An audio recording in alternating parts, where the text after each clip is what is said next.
So we talked about deciding what you want to plant. Now let's talk about where you're going to plant it.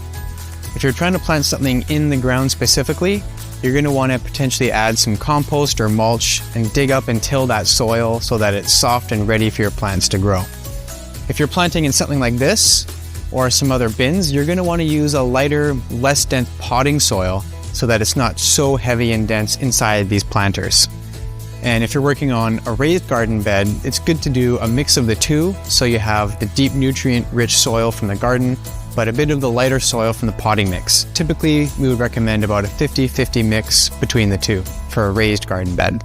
So you've decided where to go, you've decided on your plants and you've planted them. Now it's time to nurture and maintain your garden.